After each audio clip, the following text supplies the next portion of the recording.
किशोर कुमार की कॉपी करना है कि खुद कुछ बनना है? देखा देखी नकल करके दुनिया में आदमी बड़ा नहीं बन सकता है। इन सब बातों को रखते हुए आज सवेरे के बात पर मैं आता हूं कि जो मिट्टी जहर हो गया, पानी जहर हो गया, दूध खत्म हो गया, हवा ठीक नहीं है, जब तक ये चीज ठीक नहीं होगा, प्रकृति ठीक नहीं होगी, तो हम कितने भी हाथ पैर मारे, माँ भारती विश्व की माँ नहीं बन सकती है। आज माँ भारती सबसे बड़े इस सवाल से जूझ रहे हैं। आपका ये जो पार्लियामेंट है ना, एक ब्रेक थ्रू थिंकिंग पार्लियामेंट बनना चाहिए। 10 साल के बाद, 15 साल के बाद एक नई सोच की पीढ़ी इस देश में निर्माण होना चाहिए। तब कहीं भारत दुनिया का विश्व गुरु बन सकता है। क्या ये चैलेंज आप लोग स्वीकार करने के लिए तैयार है? अगर तैयार है तो जहर को खाना बंद करना होगा, परिसर को बर्बाद करना बंद करना होगा। मैं क्षमा चाहता हूं गुरुजी से, आईटी से ज़्यादा लोगों को जॉब मिला। टाइम्स ऑफ इंडिया ने 15 साल पहले एक आर्टिकल लिखा है, आज जो 50 लाख लोग इंडिया में आईटी कंपनी में काम कर रहे हैं, वो सब 50 साल के बाद, यानी अभी 10 साल के बाद, 25 साल के बाद, अभी 10 साल के बाद वो सब रिटायर होंगे। उनका बैंक बैलेंस 100 करोड़ 200 करोड़ रहेगा, लेकिन उसके घर में कोई झाड़ू मारने वाला नहीं मिलेगा, उसका बात सुनने वाला कोई नहीं मिलेगा। इतना सब पैसा है, घर के सामने कीमती कार खड़ा है, एयर कंडीशन मकान है, लेकिन जब ऑफिस में था तो 100 लोग काम करने वाले थे। घर आ गया, कोई सुनने वाला नहीं है। ये 50 लाख लोगों का दिमाग खराब होकर सारी देश की इकोनॉमी बेजार होकर बिगाड़ सकती है।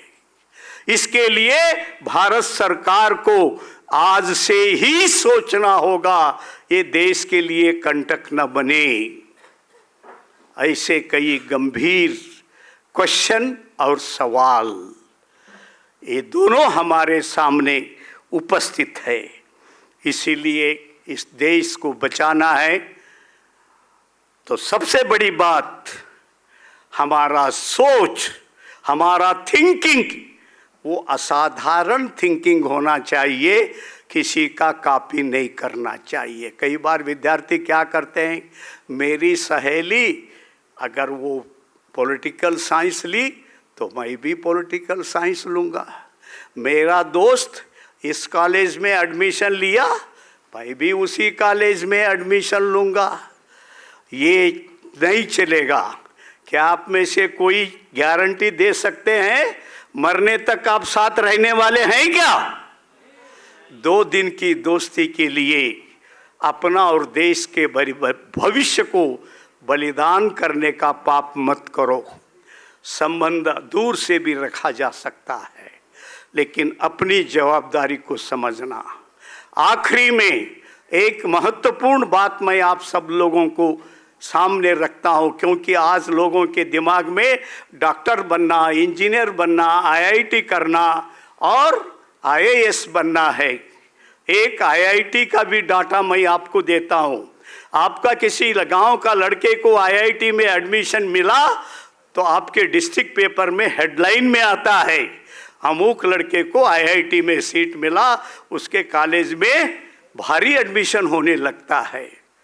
3 साल पहले का एक डाटा बताता हूं, 100 बच्चे आईआईटी में एडमिशन लिए, लेकिन फाइनल ईयर परीक्षा देने से पहले 46 लोग, 46 people left there education in the middle, अपनी पढ़ाई बीच में छोड़ दिए। पीवीसी तक मन पक्व नहीं होता है। आपका सोच मैच्योर नहीं होता है। माँ बाप ने जो बोला वो सुन लिए, या अपना दोस्त जो कहा वो सुन लिए, आपका टीचर ने जो कहा कुछ सुन लिए, लेकिन आपके पास जो भगवान ने टैलेंट दिया है उसके तरफ आपने देखा नहीं। हमारे कर्नाटक में एक एस.एम. पंडित नाम का बहुत बड़ा पेंटर हुआ, आर्टिस्ट, इंडिया का फेमस आर्टिस्ट। जब वो 5वीं क्लास में था, मास्टर ने कहा, बच्चा तुम बहुत सुंदर चित्र आर्ट निकालते हो, 25 NP लेके आओ और तुमको ड्राइंग परीक्षा में बिठाएंगे। तो माँ बाप एक डंडा लेके आए मास्टर को मारने के लिए। क्यों? अरे मेरे बच्चे को नाम लिखने नहीं आता है, जमा जोड़ और गठजोड़ करने नहीं आता है, और ये मास्टर क्या बोल रहा है, ड्राइंग परीक्षा के लिए 54 लेके आओ, 25 पैसा लेके आओ। तो वो मारने के लिए आते हैं। लेकिन अगर उस मास्टर ने उस बच्चे को ऐसा नहीं कहता तो वो दुनिया का पहला आर्टिस्ट नहीं बनता। उनका एक ही उदाहरण बताता हूँ, बाद में आप आज रात को घर में बैठ के हिसाब कीजिए। कन्याकुमारी के अंदर विवेकानंद का जो मूर्ति है ना, उस मूर्ति का स्केच एस.एम. पंडित ने निकाला है। उसका फीस 20 लाख रुपए इन 1965। 1965 में कितना लाख रुपए? 20 लाख रुपए। और हर 5 साल में पैसा दुगना होता है। अब वो पैसा कितना होता, आप जरा रात में जाकर हिसाब कीजिए। तो इसीलिए केवल डॉक्टर बड़ा नहीं बनता है, केवल इंजीनियर नहीं बड़ा बनता है। देश के लिए एक बहुत बड़ा विद्वान ने कहा है, 800 प्रकार के ज्ञानी लोग चाहिए कम से कम। कितने प्रकार के? 800 प्रकार। एक अच्छा संगीतकार चाहिए, एक अच्छा कलाकार चाहिए, एक अच्छा ज्योतिषकार चाहिए, एक अच्छा भाषा विद्वान चाहिए, एक अच्छा खगोल शास्त्र चाहिए, एक अच्छा भूगर्भ शास्त्र वाला चाहिए, एक अच्छा मैथमेटिशियन चाहिए। ऐसे अलग अलग प्रकार के कितने शास्त्र के जानकारी लोग चाहिए? 800 प्रकार के विद्वान लोग चाहिए। दूसरी बात उन्होंने कहा, और ये 800 विद्याएं ऐसी है, कभी एक दूसरे से लड़ते नहीं हैं, एक दूसरे को सहायता करते हैं। हम 4 लोग मिल गए तो दुश्मनी बन जाती है, लेकिन ये 800 विद्याएं कभी आपस में संघर्ष नहीं करते हैं। आखिरी बात उन्होंने कहा कि ये जो 800 विद्याएं हैं, आपको किसी चीज़ का आता समझो, आपको बांसुरी बजाना आता है, या आपको कोई फॉरेन सर्विस में जाने की इच्छा है, कोई भी आपका सपना होगा, किसी के कहने के कारण उसको मत बदलिए। अगर कोई बच्चा, अभी मैं गया था, एक माँ ने पूछा ये पढ़ता ही नहीं है। मैं पूछा क्यों?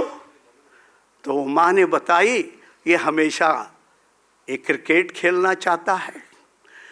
तो क्या करना? तो मैंने माँ से कहा, बेटा तुम क्रिकेट खेलो, ताकि इस गांव का क्रिकेट का हीरो बनना चाहते हो या देश का क्रिकेट का हीरो बनना चाहते हो? अगर देश का क्रिकेट हीरो बनना चाहते हो तो कम से कम PUC तक तो पढ़ना ही होगा। उसके आदत को रोकना नहीं घर में, तब कहीं वो देश की संपत्ति बनेगा, दुनिया की संपत्ति बनेगा। तो इस प्रकार भारत माँ के कोख की सेवा के लिए 800 प्रकार के अलग अलग विद्वान चाहिए। लेकिन हमारी देश की सारी जवानी कहाँ बर्बाद हो रही है? एक नौकरी के पीछे, वो भी डॉक्टर बनो, इंजीनियर बनो, IAS बनो। वो बनते क्या आखिरी में? वो भी नहीं बनते हैं। और जो बने हैं उसके बारे में मैं ज़्यादा अभी नहीं बोलना चाहता हूँ। और आप इस पार्लियामेंट में आए भूल से भी हमारा पार्लियामेंट का कॉपी मत कीजिए। समझ में आए नहीं? अगर इसकी कॉपी करेंगे तो इस देश को और बर्बाद करेंगे। हमको शर्म से सर झुकाना